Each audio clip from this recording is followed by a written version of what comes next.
we need you to be Mamala of the country. Kamala needs to wash her mouth out.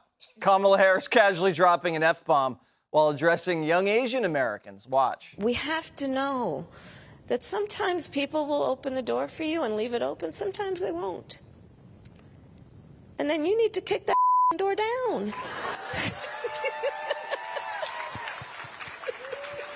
Excuse my language.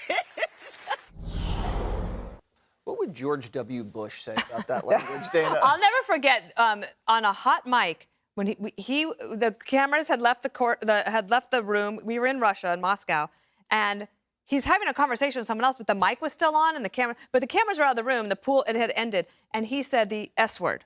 Okay, it was an international scandal. It was crazy, and so now we're at this point. And I think that one of the problems with Kamala, it's not the laugh; it's the things she laughs about. It's also that I wish the real Kamala Harris would stand up, because who is she really? Like, does she want to just be liked or respected?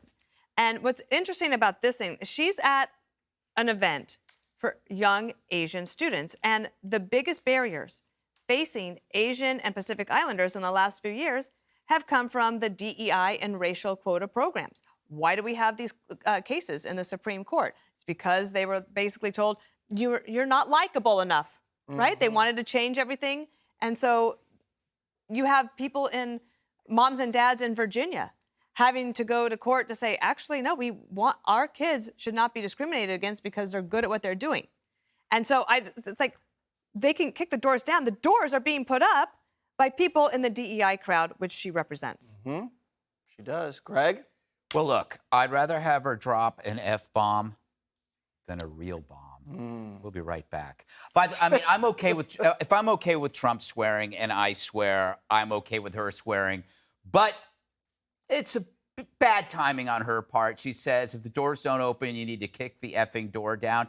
We've been seeing a lot of doors getting kicked down by young people all over a campus. So maybe pull back on the phrasing and the hyperbole. On the bright side, at least she didn't say, if all else fails, rent a hang glider.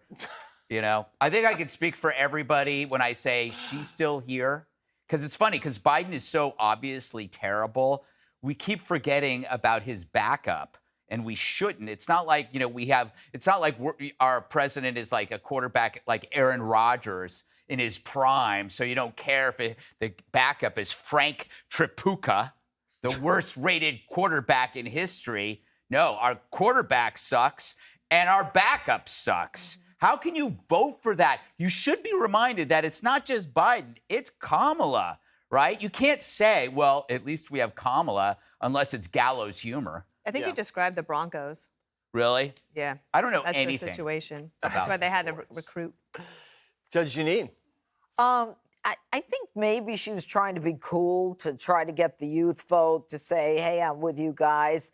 But I wish she would be passionate about things that she's working on, allegedly, like the border czar or AI or some of the other issues that apparently she's in charge of. I mean, if you ask me what she's passionate about after 3.5 years, I tell you, I don't know. But it's interesting because Joe Biden came out and said something ridiculous in the packet. He said, my name is Joe Biden. I work for Kamala Harris. I asked her to be my vice president because I knew I needed somebody smarter than me. Like, why would he say that? Is he trying to throw something up against the wall? It's That's a low bar. Fake, self-deprecating humor. I'm a master at it, and so I understand exactly what he's trying to pull off. An example right there. Most politicians are equal opportunity users of the F-bomb. I agree with Greg. I use the F-bomb a lot off air, and the judge It's disgusting and I how often you use it. Thanks, Harold. I sometimes get it from her. But one would me think under the bus. No cake for you. I don't understand for the life of me, and I've been saying this for months. Dana has put a frame around this.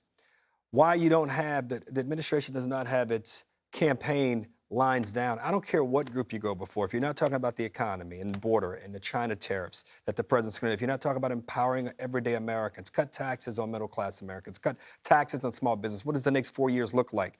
If you don't talk about what's at stake, I don't care if you're speaking to a group in Memphis, Tennessee, where I'm from, a group in New York City, where I live now, or a group in California, where you're from, you have to have a message. And if the message is all over the place, and opened yourself up, whomever's speaking, the vice president and the president in particular, then these poll numbers will continue to come in like they're coming in. So get your message down and let's get to it.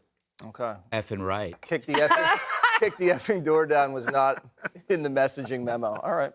Click here to subscribe to the Fox News YouTube page to catch our hottest interviews and most compelling analysis. You won't get it anywhere else.